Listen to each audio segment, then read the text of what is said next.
श्री गुरु चरण सरोज रज निज मन मुकुर सुधार वर्णो रघुबर विमल यश जोदायक फलचार श्यावर रामचंद्र की जय।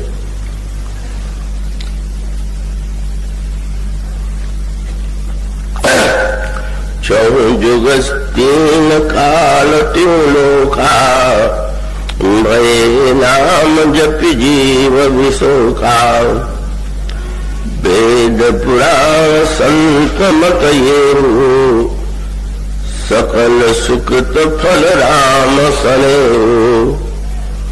ज्ञान प्रथम जुग मख विधि दूजे द्वापर परितोषत प्रभु पूजे कल केवल मन मूल मलिना पाप पयोनिधि जन मन मीना नाम खाम तरु काल कराला सुमिरत सवन सकल जग जाला राम नाम कलि अभिमत दाता हित परलोक लोक पितु माता नई कलि कर्म न भगति विवेको राम नाम अवलंबन एको काल नेमि कलि कपट निधान नाम सुमति समरथ हनुमान राम नाम नर केसरी कनक कशिपु कलिकाल जापक जन प्रहलाद जिमि पाली गली सुरसाल। कथा अनुरागी श्रद्धालु श्रोतावृंद और भक्तिवती देवियों, आइए श्री रामचरितमानस में भगवान के नाम की महिमा का जो वर्णन किया गया है उसका रहस्य हृदयंगम करने की चेष्टा करें। गोस्वामी जी ने राम नाम की महिमा का वर्णन मानस के प्रारंभ में 9 दोहों में किया और इसी से सिद्ध हो जाता है कि उनकी श्री राम नाम के प्रति कितनी अविचल आस्था थी, वे राम नाम को कितना महत्व देते थे। तो राम नाम की महिमा का जो वर्णन किया गया है कौन पंक्तियों को तो कोई भी दोहरा सकता है, पर प्रश्न तो यही है कि राम नाम की जिस महिमा का वर्णन किया गया है क्या उसका अनुभव हमें आपको हो रहा है, और यदि नहीं हो रहा है तो या तो ये मान लें कि ये महिमा जो लिखी हुई है वह एक कविता है, स्तुति है, प्रशंसा है, और या तो ये माने कि राम नाम की यह जो महिमा है वह तो वस्तुतः यथार्थ है, सही है, किंतु राम नाम की महिमा का वर्णन जो किया गया उसका अनुभव कैसे होता है, उसको अनुभव में लाने का क्या उपाय है। दृष्टांत के रूप में आप संसार की अन्य वस्तुओं की ओर भी दृष्टि डालें। जल में बिजली की शक्ति छिपी हुई है, कोयले के द्वारा भी बिजली का उत्पादन किया जाता है, जल के द्वारा भी बिजली का उत्पादन किया जाता है, किंतु क्या आप अपने घर के कमरे में बाल्टी में जल भर करके रख दे तो क्या उससे घर में उजाला हो जाएगा क्या? आप चाहे कितना भी जल एकत्र कर ले, तो जल के जो अनेक लाभ हैं वो तो उसका अनुभव तो आप में से हम में से कोई भी व्यक्ति कर सकता है। जल में स्नान करने से शरीर स्वच्छ होता है, जल पीने से हमारी प्यास मिटती है। क्या इसका अनुभव होता है? प्रत्येक व्यक्ति को होता है। किंतु जल में ये जो प्रकाश देने की शक्ति है, अब ये बात आज तो भली भांति जानते होंगे कि आज जो नदियों पर बड़े बड़े बांध बनाए जाते हैं, वर्षा का जल एकत्र किया जाता है और फिर उसी जल के द्वारा बिजली उत्पन्न की जाती है और उस बिजली के प्रकाश में हम और आप कितना अनेक लाभ उस बिजली से हम पाते हैं। उस बिजली में कितने चमत्कार। या कोयले को ही ले लें, कोयले का एक साधारण उपयोग तो प्रत्येक व्यक्ति जानता है।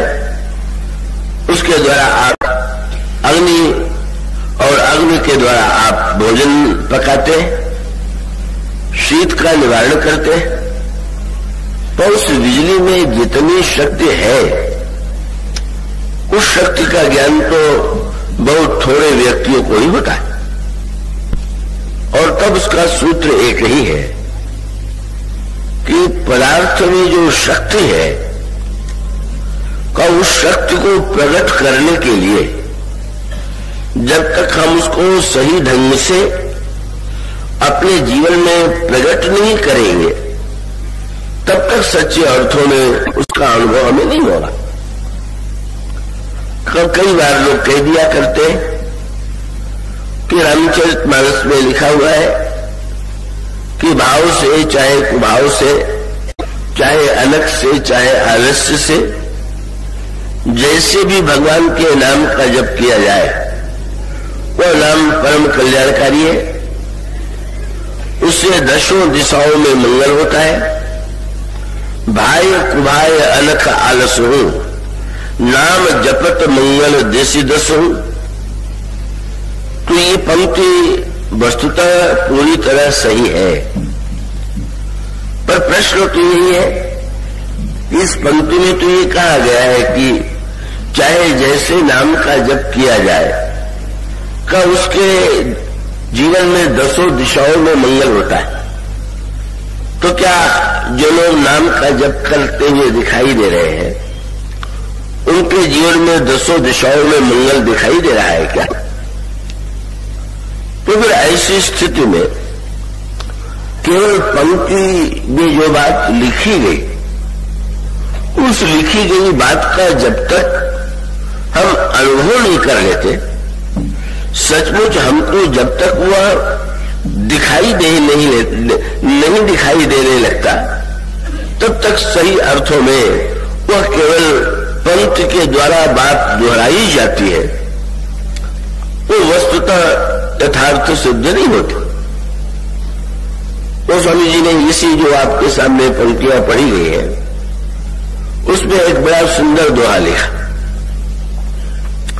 उन्होंने ये कहा कि कलयुग तो मानो हिरण्यकशिपु है, और जो भगवान के नाम का जप करने वाला है वह प्रहलाद है। और जैसे प्रहलाद के लिए भगवान नृसिंह रूप में प्रकट हुए और उन्होंने हिरण्यकशिपु का वध किया, इसी प्रकार से नाम भगवान का जो नाम है वही नृसिंह है। अब इसके गहराई में बैठ करके विचार कीजिए, या अभी जो बात कही जा रही थी, गोस्वामी जी कहते हैं कि भाव से चाहे कुभाव से, चाहे अलग से आलस्य से, नाम के द्वारा दसों दिशाओं में मंगल होता है। बिल्कुल ठीक, पर यह तो ध्यान दीजिए कि यह अनुभव होता किसे? उस पक्ष को लोग बहुधा भुला देते हैं, और वो पक्ष ये है कि एक नन्हा बच्चा जो है, अगर उससे ये पूछा जाए कि तुम अपनी मां को कैसे पुकारते हो, नहाने के बाद या नहाने के पहले, स्वच्छ होने के बाद कि गंदे रहने पर, तुम प्रेम से ही इसको पुकारते हो कि और किसी प्रकार से भी उसे पुकारते हो? तो बालक जो बात कहेगा वो बालक के लिए ठीक है, पर आपके लिए ठीक नहीं। इसका अर्थ ये हुआ कि बालक का अनुभव दूसरा है और बड़ों का अनुभव दूसरा है। अब गोस्वामी जी जब ये दावा करते हैं कि चाहे भाव से, चाहे कुभाव से, चाहे अलग से, चाहे आलस्य से भगवान के नाम का जप कल्याणकारी है, और कबीरदास जी यदि कहते हैं कि वो राम नाम ऐसे लेने से क्या होगा, कमाना घुमाने से क्या होगा, वो तो राम नाम के द्वारा तब तक वह कल्याण नहीं होगा कि जब तक व्यक्ति उस नाम को इस रूप में स्वीकार नहीं करेगा। दोनों में किसकी बात सही है?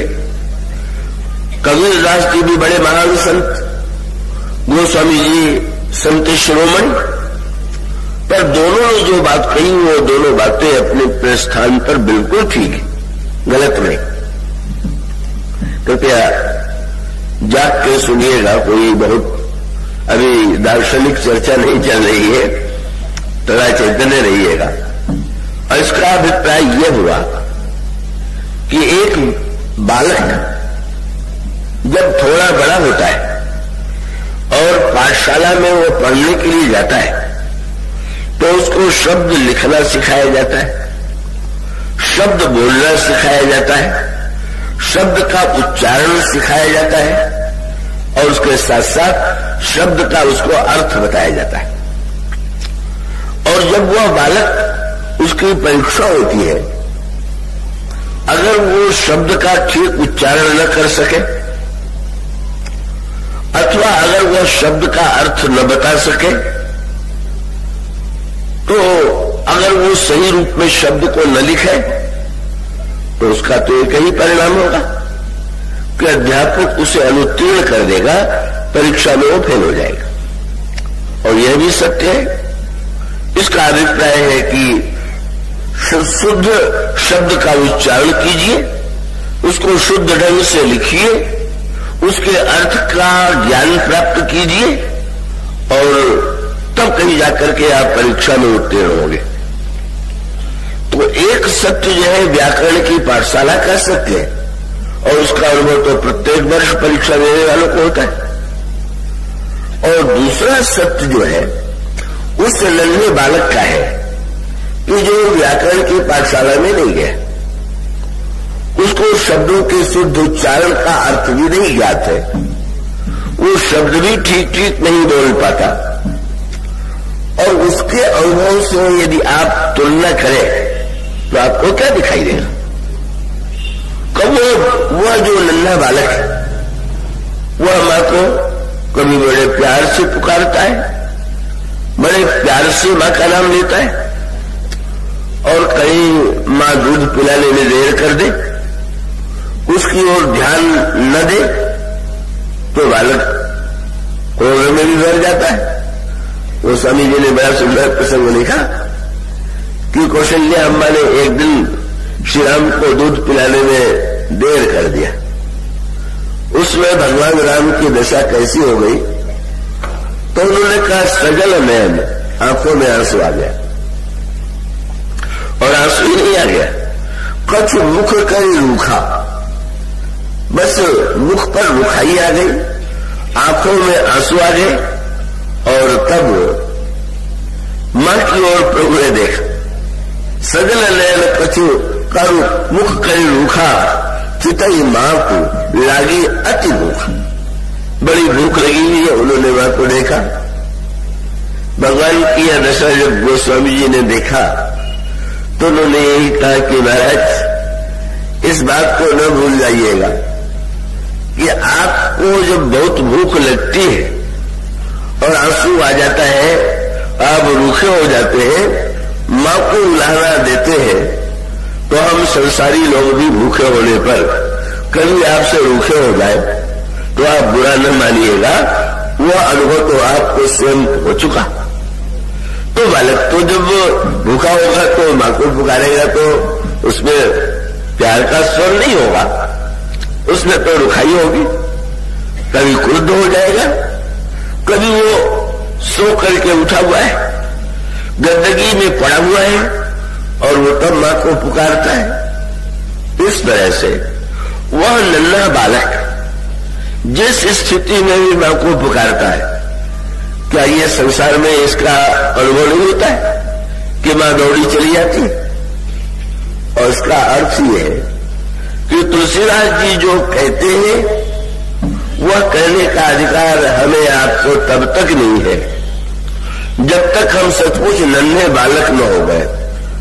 बस इस गोस्वामी जी का सत्य गोस्वामी जी के अनुभव से जुड़ा हुआ, और उसका अनुभव हमें और आपको तब होगा जब हमारी मनोवृत्ति भी वैसी हो जाए।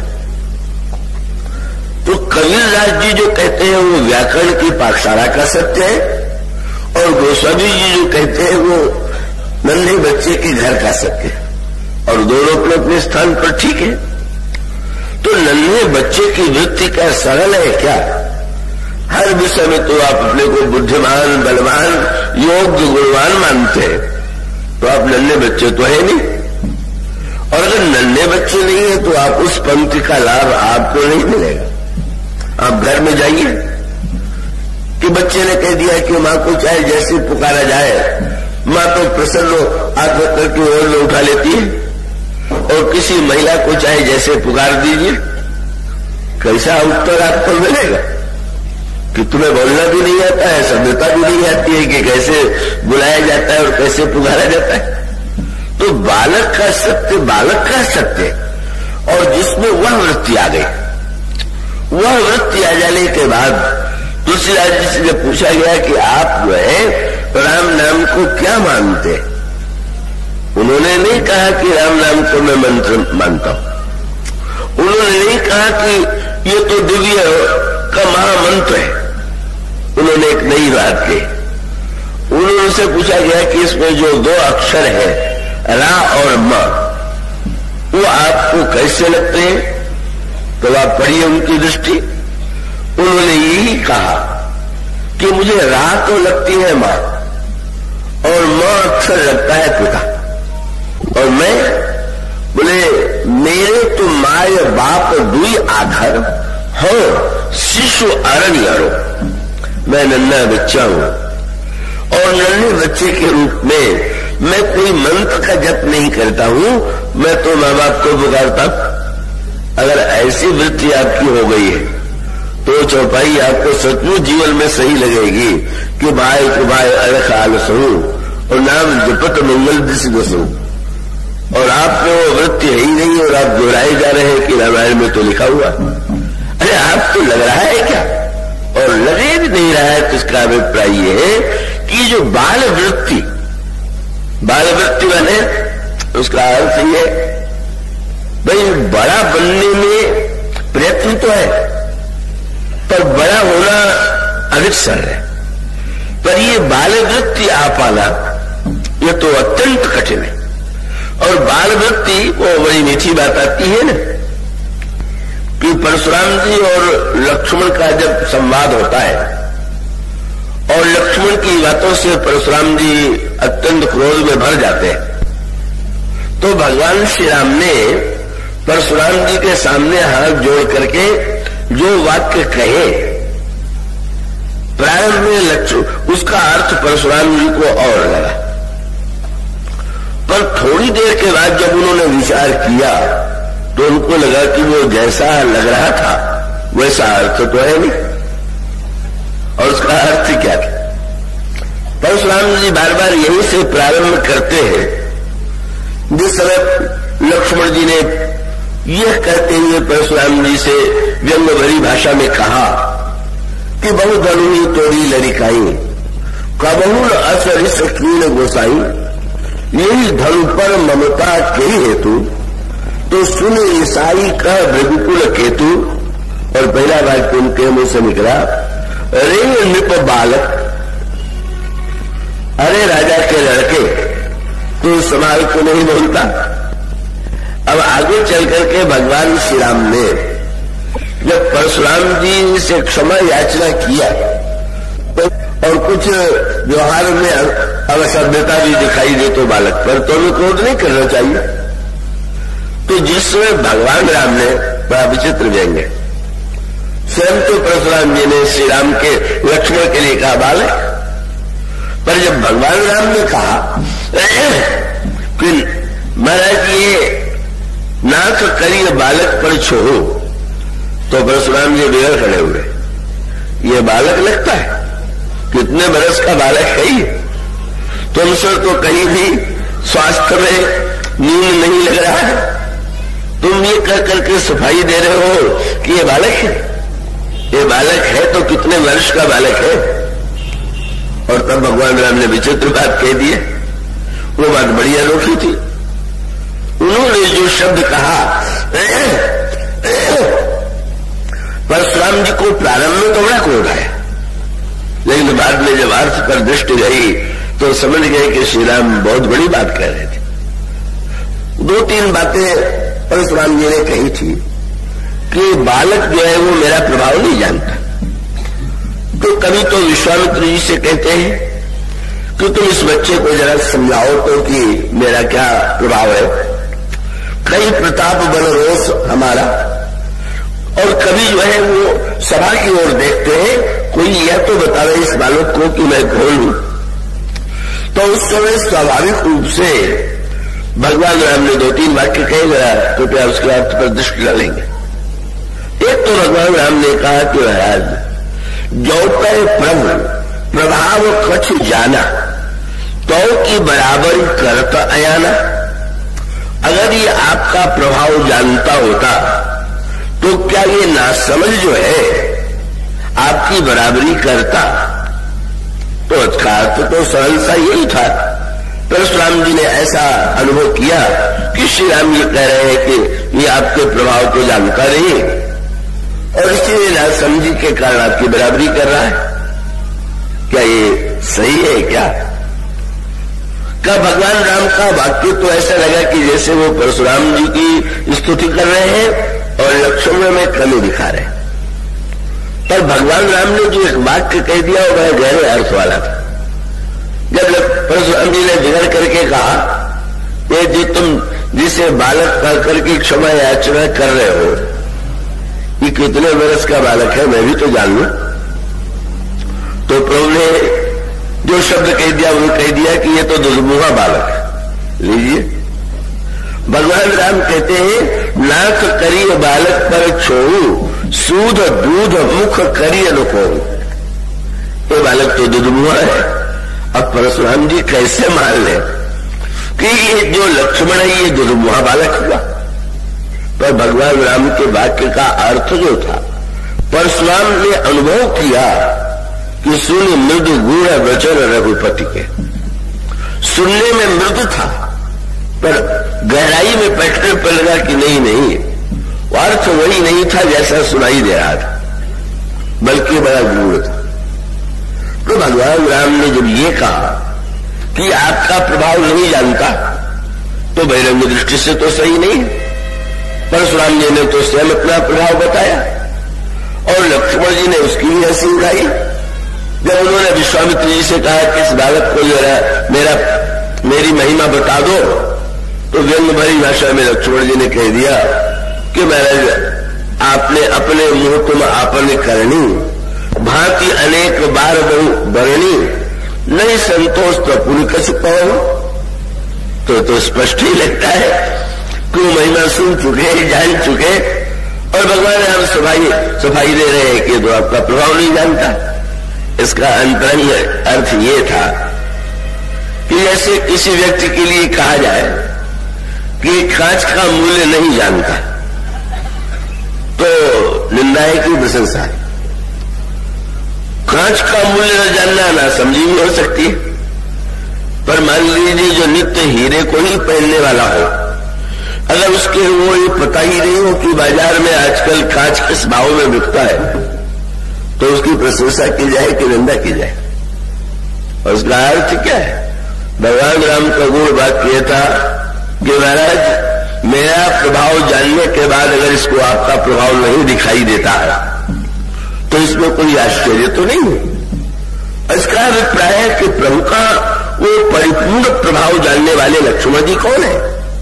तो स्वामी ने लक्ष्मण की प्रशंसा करते हुए कहा कि ये समय सती जी सीता जी का वेश बना करके प्रभु की परीक्षा लेने के लिए आई, तो भगवान राम की तो बात दूर, लक्ष्मण जी ने उन्हें पहचान लिया, लेकिन बोले नहीं।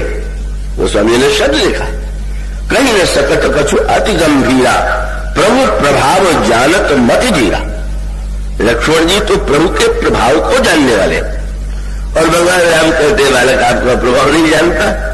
स्तुति भी है और साथ साथ संकेत भी है। स्तुति है कि आपका प्रभाव नहीं जानता, और संकेत ये है कि महाराज विचार करके तो देखिए, अगर ये आपका प्रभाव नहीं जानता है तो न ये जानने की इच्छा रखने वाला व्यक्ति है, न जानना चाहेगा, और न तो ये आपको कभी जानने की दिशा में इसकी कोई प्रवृत्ति होगी। और जब भगवान राम ने लक्ष्मण जी के लिए नासमझ शब्द का प्रयोग कर दिया, अयाना शब्द का प्रयोग कर दिया, तो निंदा थी कि प्रशंसा थी? और इसका अभिप्राय था कि ऊपर से तो निंदा है। किसी को आप कह दीजिए कि अरे ना समझ, तो निंदा लगेगी। पर कभी कभी जब बहुत किसी से प्यार हो और प्यार में कह दिया जाए कि अरे तू तो बड़ा ना समझ है। हमारे प्रसिद्ध संत थे ब्रह्मलिंग स्वामी विद्याभव जी महाराज, तो वो तो जब बड़े प्रसन्न होते थे और उनके सामने कोई ऐसी बात कही जाए तो हंस करके कहते थे अरे तू तो बेवकूफ है। और जब वो किसी को बेवकूफ कह देते थे तो अत्यंत प्रसन्न हो जाता था कि बाबा जब शिष्टाचार भूल करके मुझे बेवकूफ कह सकते हैं तो बहुत अपना मानते होंगे। अब किसी से सभ्यता में तो नहीं कहा जा सकता है, कोई कहेगा तो सामने वाले व्यक्ति को बेवकूफ नहीं कहेगा और सुनने वाले को उसको सुनकर के कोई राय बिना भी नहीं रहेगा। पर वो प्यार में जब वो शब्द, वही शब्द प्यार की भाषा में, तो रामायण में भगवान राम के शब्दकोश में प्रशंसा का सबसे बड़ा शब्द यही है, ना समझ, अयाना।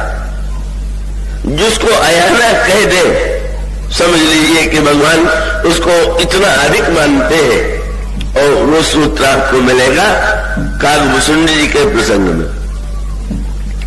काकभूषुंड जी ने भगवान से पूछ दिया, महाराज आप तो जिससे मिलते हैं उसी से कहते हैं कि तुम बड़े प्यारे हो, तो आपको सब प्यारे लगते हैं। कभी भरत जी प्यारे लगते हैं, तो कभी बंदर भरत जी से भी प्यारे लगने लग जाते हैं, तो कहीं हनुमान जी प्यारे लग जाते हैं, कहीं सुग्रीव लगते हैं। आपको ये बताइए कि आप अलग अलग बातों, अलग अलग लोगों से अलग अलग बातें क्यों कहते हैं? तो गोस्वामी भगवान राम ने बड़ा सुंदर दृष्टांत दिया। और भगवान राम का दृष्टांत ये था कि अगर एक पिता के अनेक पुत्र हो, एक कवि हो, एक योद्धा हो, एक और किसी कला में निपुण हो, तो ये बताओ कि पिता जो है वो किसकी प्रशंसा करेगा? और उसका उत्तर यही कि कवि सम्मेलन हुआ और जिस पुत्र ने सुंदर कविता सुनाई चारों ओर वाह वाह हुई, पिता ने हृदय से लगा लिया वाह वाह, तुमसे बढ़कर के और कौन प्रिय हो? जो वीरता के अवसर पर वीरता दिखा के आया, पिता उसको हृदय से लगा के उसकी प्रशंसा करेगा। तो जिस पुत्र में जो गुण है उस गुण का कार्य करने के बाद उसकी प्रशंसा की जाएगी। भगवान राम ने कहा ठीक इसी प्रकार से जब कोई भक्त मेरे सामने आता है तो उसकी विशेषता मेरे सामने होती, और ठीक ही तो है भाई। कई बार मुझसे भी लोग कह दिया करते हैं, कभी तुम भरत जी को सबसे बड़ा बता देते हो, कभी लक्ष्मण जी को, कभी हनुमान जी को। और इसका उत्तर यही है कि अच्छा विवाह हो रहा हो और दूल्हा आपके सामने हो और किसी दूसरे लड़के का नाम लेके कहें कि वो तो बड़ा सुंदर है, तो इससे बढ़ के ना समझी क्या होगी? जो दूल्हा आपके सामने है आप उसकी विशेषता देखिए। तो भगवान श्री राम ने कहा कि एक पिता के विपुल कुमारा हो पृथक गुण शील आचार, कोई पंडित, कोई तापस दाता, कोई धर्मवंत सूर, कोई ज्ञाता, और सब पर पिता प्रीति सम हुई। पिता को सब प्यारे हैं और समय आने पर पिता सबकी प्रशंसा करता है। प्यारे मुसल्ली जी ने कहा ये तो ठीक है, पर ऐसा भी तो होता है कि उन पुत्रों में से कोई एक ऐसा पुत्र हो कि जो बहुत बहुत प्यारा हो। और तब आप पढ़िए, भगवान राम ने कहा, अब तो बच्चे की बात चल रही है, बच्चे के रोने पर मैं क्या कहूं, तो वो बच्चे का रोना ही अपने आप, वो देवी जो होंगी वो कथा थोड़ी सुन पा रही होंगी, उनको तो बालक का रोदन ही और उसका अर्थ है जिससे ममता है। अब वो कोई भी क्या चीज चल रही है उस पर कैसे ध्यान जाएगा?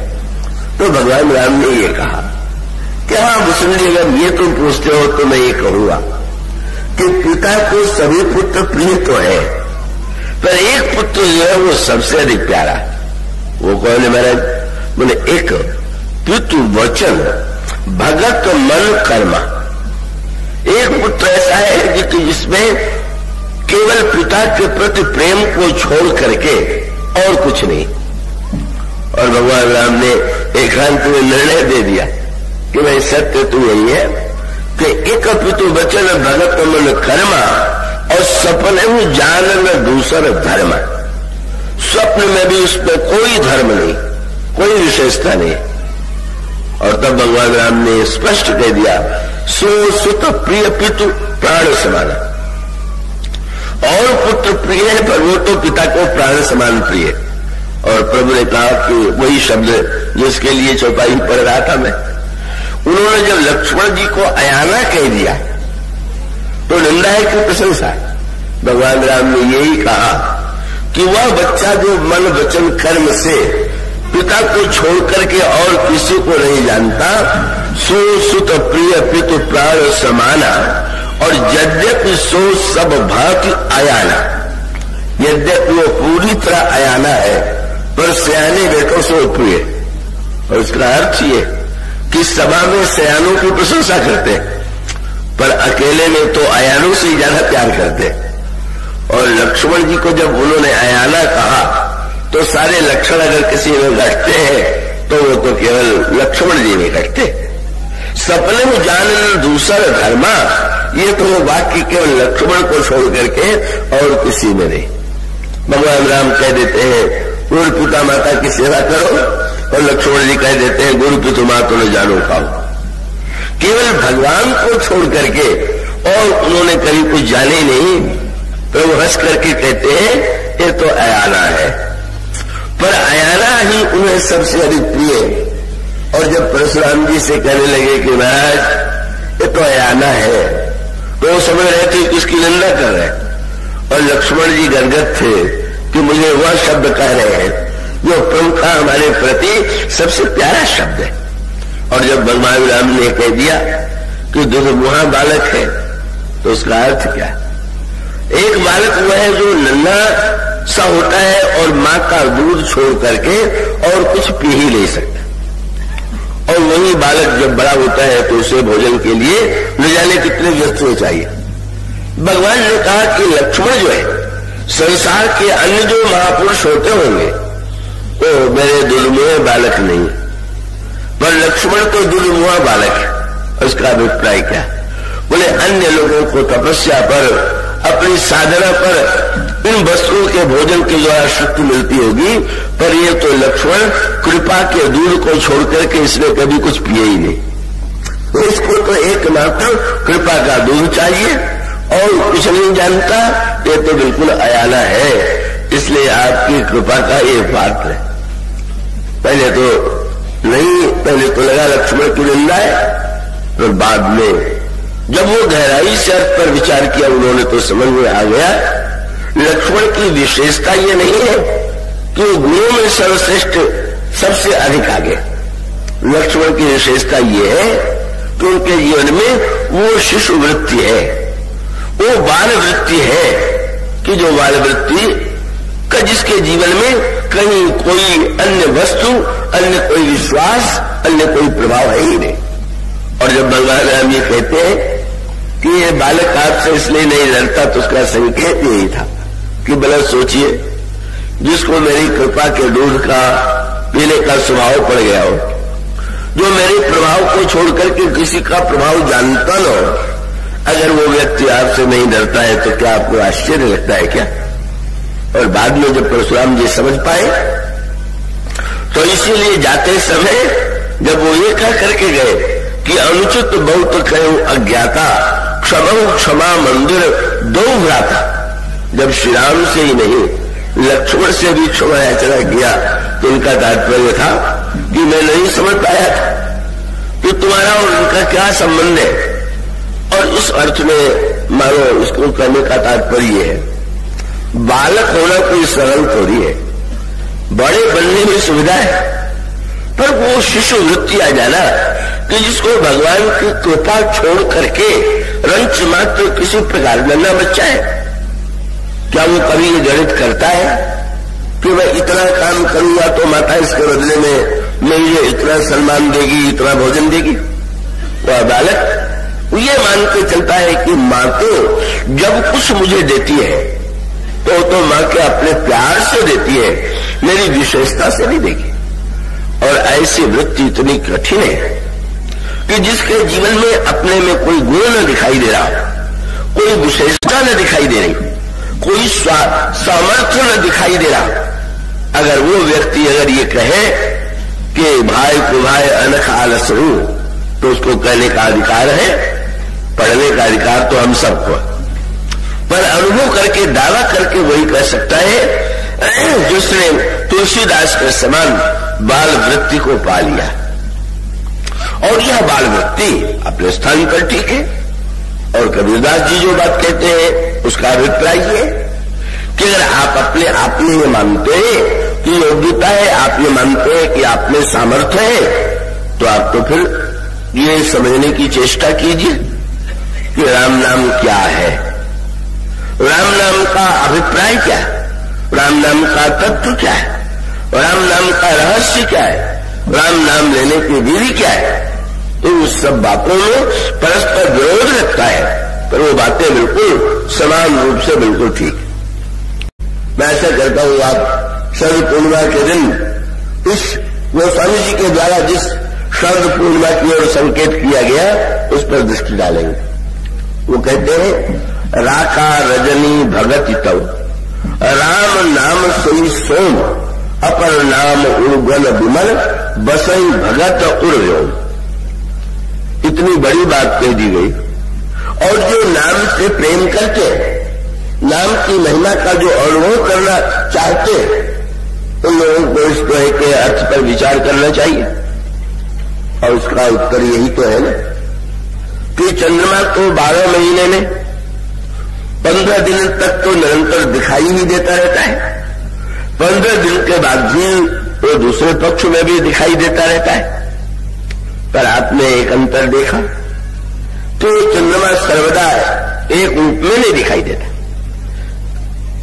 कभी तो दिखाई ही नहीं देता, कभी दिखाई देता है तो एक रेखा की तरह, और कभी दिखाई देते देते वह स्थिति आ जाती है कि जब वो चंद्रमा पूरा दिखाई देता है।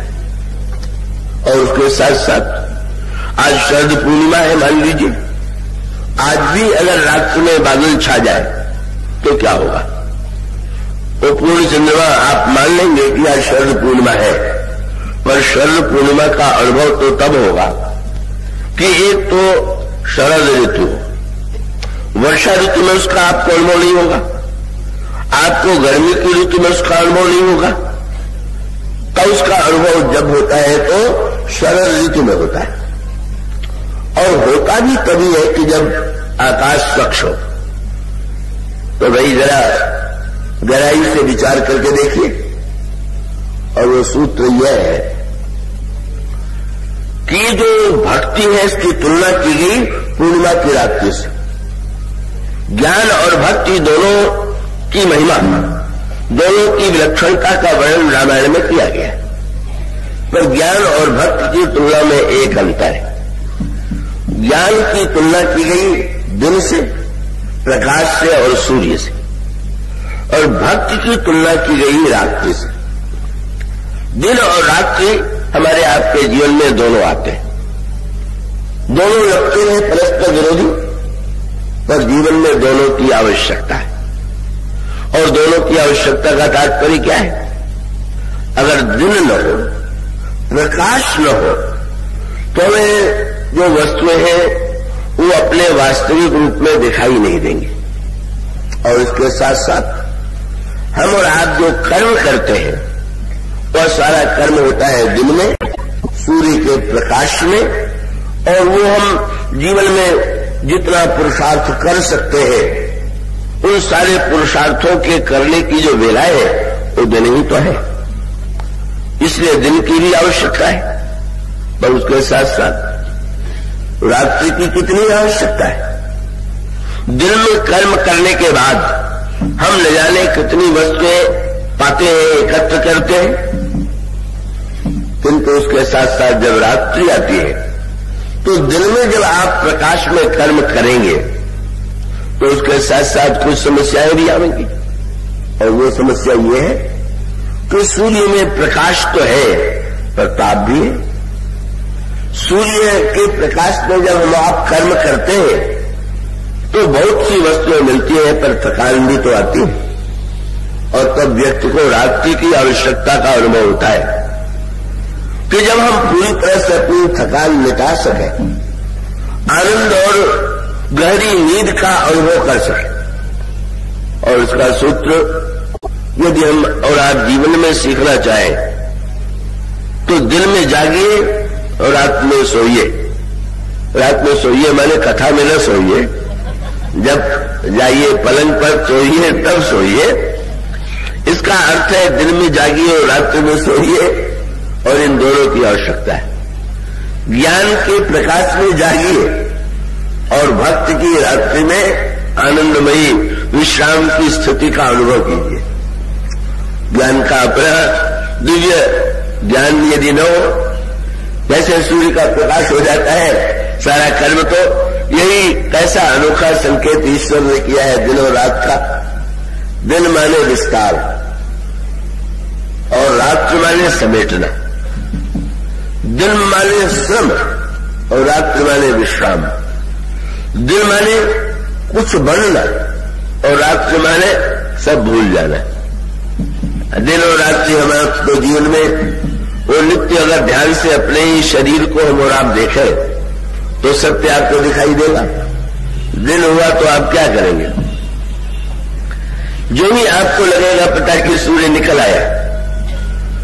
अब जो लोग सूर्य के प्रकाश में भी गहरी नींद ले सकते हैं, कहो तो उनकी बात ही हो रहे हैं, कहो उनकी बात तो क्या कही जाए। पर सूर्य का तो संकेत यही है कि सूर्य जो है जगाता है व्यक्ति। ज्ञान का कार्य है तस्मा जागृत जागृत, जागो जागो और जागृत हो जाओ का अभिप्राय ये है मोह निशा सब सो निहारा, देखन सपन अनेक प्रकारा।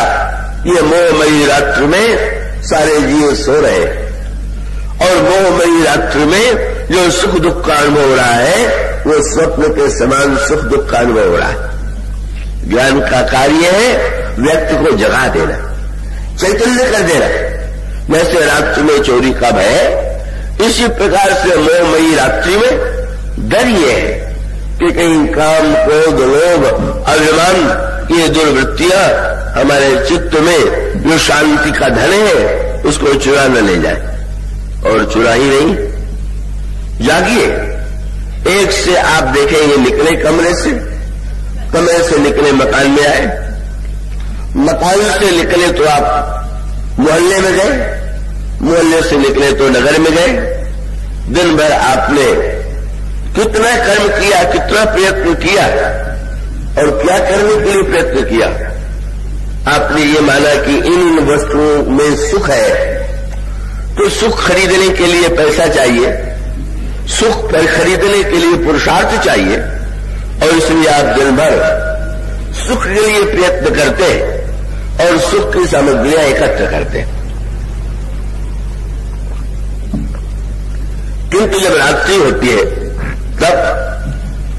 जब रात्रि होती है तो आपको ठीक उल्टा मार्ग अपनाना पड़ेगा। आप नगर से निकल करके मोहल्ले में आइए, मोहल्ले से निकल करके अपने मकान में आइए, मकान में भी अपने कमरे में जाइए, और कमरे में पति और पत्नी अगर दोनों हैं तो भले ही कुछ देर तक मीठी बातें कर लीजिए, पर आप में अंत में उसको भी तो भूलना ही पड़ेगा। फिर तो जब आप पति को पत्नी का भान नहीं रह गया, पत्नी को पति का भान नहीं रह गया, तब एक गहरी नींद आती है।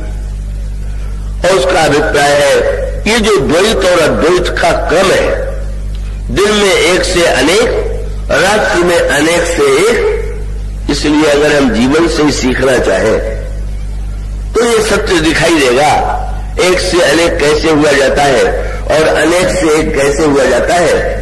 आप दिल में निकल करके एक से अनेक हो जाते हैं, और रात्रि में जब आते हैं तो अंत में आप अनेक से एक बन जाते हैं, और अनेक से जब एक बन जाते हैं तो दिन में आया आपने पाया सुख, पर रात्रि में आपको किसकी खोज है?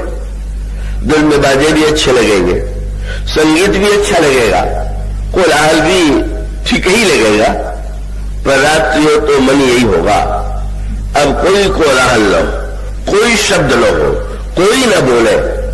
उस समय आप सुख की खोज में नहीं, शांति की खोज में, और शांति की खोज के लिए अब आपको यही इच्छा होती है, किसी को आप जगा करके बढ़िया से बढ़िया बात कीजिए तो थोड़ी देर के बाद बेचारा थक जाएगा और उसको नींद आने लगे। और उसका अभिप्राय ये है, रात्रि में हम परम शांति चाहते हैं। और कैसी अनोखी बात, दिल में जब हम और आप कुछ बनने की चेष्टा करते हैं हर दिशा में, चाहे संपत्ति के द्वारा बड़े बनना चाहते हैं, चाहे विद्वत्ता के द्वारा बड़े बनना चाहते हैं, चाहे पद के द्वारा बड़े बनना चाहते हैं, चाहे जाति के नाम पर बड़े बनना चाहते हैं, दिन भर बड़े बनने की चेष्टा है।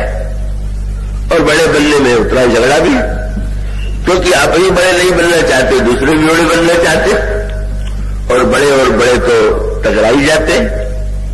लेकिन कैसी अनोखी बात, लोग समझते हैं कि कुछ बने बिना सुख नहीं मिलेगा, लेकिन रात्रि को जब आप सोते हैं तो आपकी कौन सी जाति होती है? क्या आपको रात भर याद रहता है कि आप ब्राह्मण है कि क्षत्रिय है कि वैश्य है कि शूद्र है? रात भर इसी का जप करते रहिए, मैं ब्राह्मण, कितने देर कीजिएगा, कितनी थकान आएगी? आप न ब्राह्मण, न क्षत्रिय, न वैश्य, न शूद्र, न हिंदू, न मुसलमान, न ईसाई, आप कुछ नहीं, न आप धनी, न निर्धन, न बुद्धिमान, आप कुछ नहीं। और जब सब कुछ आप भूल गए तो आपको परम शांति मिल गई, और जब आप सो करके उठते हैं तो कहते हैं आज तो बड़ा आनंद आया। और इस सत्य को अब इसको जरा दूसरे संदर्भ में देखिए, ये तो संसार की दिन और रात्रि, पर ज्ञान के प्रकाश में बहुत बड़ी बात कह दी गई। ज्ञान में ये कहा गया कि अच्छा भाई बनने है तो आओ बने। क्या बने? समस्या ये है कि आप जो बनेंगे, आप दानी बनेंगे तो आपसे दूसरा बड़ा दानी बन जाएगा, आप जो बनेंगे, आप पदाधिकारी बनेंगे तो दूसरा आपसे बड़ा पदाधिकारी बन जाएगा।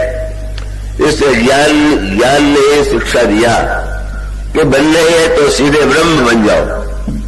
ज्ञान कहता है जीव और ब्रह्म मिलकर के एक ही है, और इसका अभिप्राय ये है कि जब ईश्वर से अपनी एकता का बोध हो गया तब उससे बढ़कर के और व्यक्ति क्या बड़ा बन गया।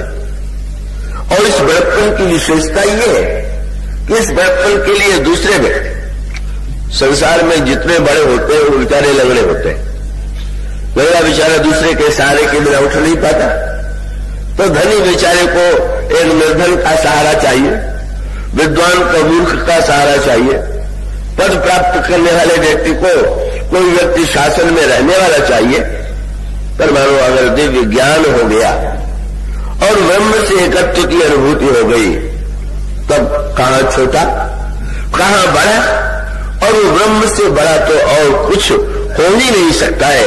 अन्यत्र तो उन्नति और अवनति का प्रश्न है, पर जिससे बड़ा कोई नहीं है। वह तो एकमात्र शुद्ध ब्रह्म, और उस ब्रह्म तत्व से जिसने एकत्व का अनुभव कर लिया वो धन्य हो गया। किंतु ये जो भक्ति वाला पक्ष है वो क्या है? इससे रामायण की बड़ी सांकेतिक भाषा है। भगवान राम अगर साक्षात ज्ञान रूप है तो सीता जी मूर्तिमती भक्ति है। भगवान राम अगर प्रकट हुए तो चैत्र मास के मध्य दिन में, और श्री सीता जी के चरित्र का जो सबसे विलक्षण पक्ष है वो पक्ष है भगवान राम और सीता जी का मिलन। भगवान राम का प्राकट्य अगर दिन में होता है तो श्री सीता जी और भगवान राम का जो मिलन है वो ठीक रात्रि में होता है। अयोध्या में अगर दिन की महिमा है तो मिथिला में रात्रि की महिमा है, और इसलिए प्रसंग तो बड़े गंभीर से गंभीर है और वो समय नहीं होंगे। और वो सूत्र ये है कि भगवान राम की बारात कब जाती है महाराज जनक के द्वार पर। वो स्वामी जी ने लिखा वह समय था धेनु धूरी बेला विमल, और धेनु धूर बेला विमल का अभिप्राय है संध्या का वह समय जहां दिन और रात्रि दोनों मिलित दिखाई दे रहे हैं। श्री सीता मूर्तिमती भक्ति, श्री राम मूर्तिमान ज्ञान, और इन दोनों की जीवन में अपेक्षा है। और उसको व्यवहार की भाषा में भी कहे कि पिता बालक को कर्म की शिक्षा देता है, और मां जो है बालक को विश्राम के लिए। मां जब कहेगी तो यही कहेगी अरे तुम थक गए होगे, अरे बहुत काम कर चुके, अब खा पी करके सो जाओ। और पिता जब कहेगा तो यही कहेगा वो सोते ही रहोगे क्या, उठो उठो कुछ करो तो। और दोनों का बड़ा महत्व है। तो ये जो भक्ति है वो मानो रात्रि है और ज्ञान मानो का वो दिन है। और वो जो जनकपुर में दोनों का मिलन हो गया, जब भगवान राम ने मध्य दिन में प्रकट हो गए तो रात्रि जो है भगवान को उलाहना देने आ गई। रात्रि ने यही कहा कि महाराज आपने भी अंत में दिन को ही चुना, सूर्य वंश में भी आप आए, दिन में आए, आपने हमारी उपेक्षा कर दिया। तो भगवान ने कहा कि तुम तो मिथिला में चले जाओ, तुम वहां जाकर के धन्य हो जाओगी। श्री सीता जी तुम्हें स्वीकार करके कब धन्य बना देंगी। और सचमुच वह रात्रि जो है मिथिला में पहुंच गई। और वह दिव्य रात्रि, जिस रात्रि में भगवान राम श्री सीता जी का मिलन हुआ, परिपूर्णता आई। और उसके पश्चात गोस्वामी जी ने एक मीठी बात लिखी, जब भगवान राम प्रकट हुए थे तो दिन भी केवल 24 घंटे 12 घंटे का न रह करके 24 घंटे कौन कहे 1 महीने का दिन हो गया। और जब विवाह करके लौटे, वो तो जितना विवाह का उत्सव हो रहा है वो अयोध्या में ही नहीं, वह तो जब अयोध्या मिथिला में ही नहीं, जब अयोध्या में पधारे श्री सीता जी, उस समय रात्रि का ऐसा राज्य हुआ कि कौशल्या जी अन्य रानियों से कहती है कि अरे आज तो कुछ दृश्य बदला हुआ। क्या बोले? पूरी विराजत राजत रजन रानी कहम बेलोकम सजन। देखो तो कितनी दिव्य रात्रि है, कितनी शीतल रात्रि है, कैसी विश्राम देने वाली रात्रि है। इस तरह से मानो यह जो भक्ति और ज्ञान, इन दोनों का सामंजस्य है, वही श्री रामचरितमानस में बताया गया। और ये भक्ति देवी जो है वह रात्रि है, पर रात्रि में भी सबसे निर्मल जो रात्रि होती है वह तो शरद ऋतु की रात्रि है। और उसका अर्थ यह है कि राम नाम का चंद्रमा अगर हमारे आपके जीवन में अभी नहीं चमक रहा है तो समझ लीजिए या तो अमावस्या होगी या शुक्ल पक्ष की प्रतिपदा होगी और हम चेष्टा करें भक्ति की तिथियां आगे बढ़े, प्रतिपदा, द्वितीया, तृतीया, और जब जिस समय शरद ऋतु की यह पूर्णिमा की रात्रि आ जाएगी, जब आकाश निर्मल होगा, तब वो पूर्ण चंद्रमा दिखाई देगा। सो राम नाम की बादल छाए हुए हैं, लोगों की धूल छाई हुई है, तब तक राम नाम की महिमा का अनुभव नहीं होगा। तो आज शरद पूर्णिमा के दिन आइए हम लोग व्यक्त करें कि बाहर ये चंद्रमा चमक रहा है और हमारे आपके हृदय में ये राम नाम का दिव्य चंद्रमा। इसलिए जब सीता जी लंका में आई तो उस समय मंदोदरी ने कह दिया, सीता तो कालरात्रि है। ब्राह्मण ने बिगड़ करके कहा, सीता को तुम कालरात्रि बता रही हो? लोग तो सीता के सौंदर्य की, सीता की बड़ी महिमा बताते हैं। उन्होंने यही कहा कि सीता अगर वहां जब तक थी अयोध्या में, मिथिला में, तब तक पूर्णिमा की रात्रि थी, और जब से यहां आई हुई है तब से अमावस्या की काल रात्रि हो गई। क्यों? वो जब तक रामचंद्र साथ में थे तब तक पूर्णिमा की रात्रि थी, और तुमने राम को ही अलग कर दिया तो अंधेरा रात को छोड़ करके और क्या रहेगा। तो आइए आज राम नाम की इस पूर्णिमा के साथ विराम लें, इसके आगे की चर्चा कल। बोलिए श्याम।